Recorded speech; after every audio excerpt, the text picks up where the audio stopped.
what was the secret sauce that leading to that successful journey that you had, Jocelyn? Yeah. Yes. So really, it was well, there were many managers that I had who were wonderful managers, but there was one in particular, and this was a company that was, as I mentioned, very intentionally devoted to helping people learn and grow. So the founder of the company, a man named John Humphrey, who passed away last year very sadly, but was really a giant in the learning industry, in the corporate learning industry. John Humphrey founded the company with the intention of making it a good place for people to learn and grow. He also founded it with the intention of making it a good place for women to work and to lead. So he was very inspired by his mother, who was a very strong and inspiring woman, apparently. And so he explicitly wanted to make it a company where women could thrive and succeed. So there were many, the corporate learning industry has a lot of women in it anyway, so it's not surprising that there would be many women leaders, but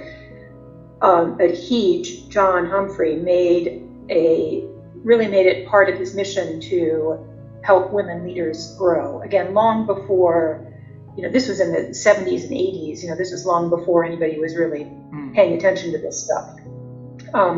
So I was really fortunate to have landed at that company because I had many excellent managers, many of whom were women, but then one in particular, a woman named Mimi Bennett, who was she was not in my group. I was an editor. I was in the publications group, but Mimi was in charge of this team. It was called the tailored team, where what she did is she was in charge of customizing or tailoring the workshops for clients. So we had all these standard workshops, standard seminars, and then Mimi people would call her and say, okay, I've got a client and they want this workshop, but they want it changed. They want their own industry examples in there, or they want to combine this piece from another program. And so she was in charge of doing that. And she needed editors to help with that. So some of us, the editors were very important to her piece of the business. And she was a very enlightened leader in the sense that she didn't just sort of come in and throw work at us and say, okay, here you go. She said, okay, we're going to have the tailored team, and you, Jocelyn, you're going to be my editor that's going to be on this tailored team, along with this graphic designer and this project manager, and we're going to have so she pulled together cross-functionally people from different parts of the organization and put together this tailored team. So I worked with her on that, and she was just a great person, a great coach. She led very well, and she was also she put a lot of trust in. So she wasn't. She would just say, okay, Jocelyn, you can do this, and here you go, off you go. She wasn't hesitant to give people responsibility. So I started to work with her and learned a lot from her. And then I actually left the company for a little while because I was sort of getting bored and went to another consulting firm and was an editor there for a while.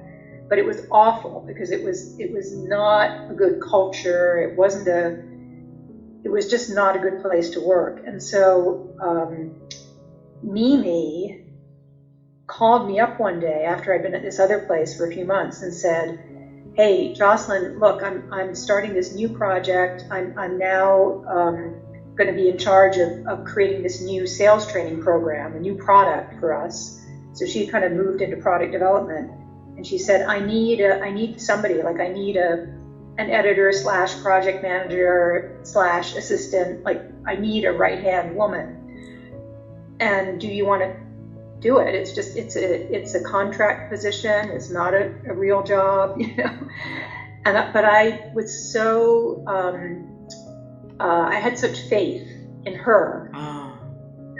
I left this other job, which was, you know, a good, steady job, making decent money. And I left that to come to this much more uncertain, you know, basically a temporary kind of position, because I wanted to work with Mimi. And I knew she would look after me. And she did. So I got into product development through her. And then she left the company, but I was then sort of on my way to being in product development. My husband Matt got a postdoc up in Toronto. I moved to Toronto. We had an office in Toronto. There was another manager there who said, "Oh, okay, Jocelyn, come on in, be a consultant. You know, I'll hire you to join the Forum Canada team." And he was a wonderful manager too. So I was very lucky to have not only a company that was so devoted to people's development, but also these particular managers who believed in me and were able to teach me everything I needed to know. Wow.